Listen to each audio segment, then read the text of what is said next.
اعوذ باللہ من الشیطان الرجیم، بسم اللہ الرحمن الرحیم۔ السلام علیکم۔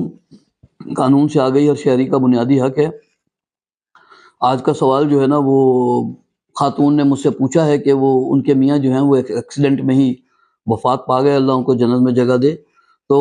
انہوں نے بتایا کہ وہ چونکہ ان کی وفات ابھی جب ہوئی ہے تو میں تو ابھی 3 ماہ کی پریگننٹ ہوں، حاملہ ہوں مطلب، تو کیا میرا وہ جو بیٹا جو بھی دنیا میں نہیں آیا کیا وہ بھی جائیداد میں حصے دار ہے؟ اور دوسرا یہ ہے کہ اس کی تقسیم اب ہم کیسے ہم کرنا چاہتے ہیں، اب تو ہم اس کی جائیداد کی تقسیم کیسے کریں گے؟ دیکھیں، میں اس کا سوال کا جواب یہ ہے، پہلے تو آپ کو دیکھیں میری بات یہ ہے کہ ابھی آپ کو نہیں پتہ جائیداد کی تقسیم تو ظاہر ہے کہ مرد ہونے کی شکل میں اور ہے، خاتون ہونے کی شکل، بیٹی ہونے کی شکل میں اور ہے، بیٹا ہونے کی شکل میں اور ہے، تو مختلف چیزیں ہیں۔ تو لیکن اس صورتحال کے اندر جو ابھی آپ نے بتائی ہے اس کے اندر ابھی وہ چونکہ ظاہر ہے کہ وہ بچہ بھی دنیا میں نہیں آیا، تو اب اس حوالے سے ابھی آپ کو نہیں پتہ کہ وہ بیٹا ہوگا یا بیٹی ہوگی، آپ کو نہیں پتہ وہ جڑواں ہوں گے،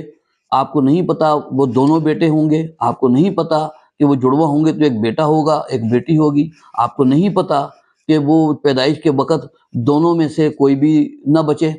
زندہ رہیں گے نہیں رہیں گے، تو کوئی نہیں پتہ آپ کو کہ اگر 2 اولاد جڑواں پیدا ہوتی ہے تو ایک فوت ہو جاتا ہے تو ایک زندہ ہے، تو ایک ایسی صورت ہے جس کے اندر ابھی کچھ بھی نہیں کہا جا سکتا۔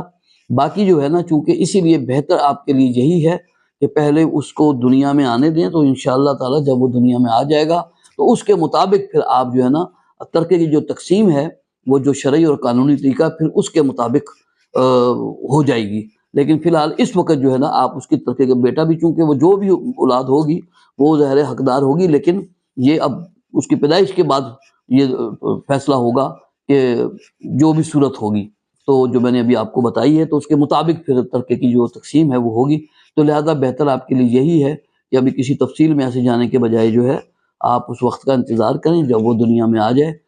جو بھی ہو، پھر اس کے بعد اس ترکے کی تقسیم اس کے مطابق کریں۔ چھوٹی سی ایک بات تھی، میں نے کہا آپ تک پہنچا دوں۔ السلام علیکم۔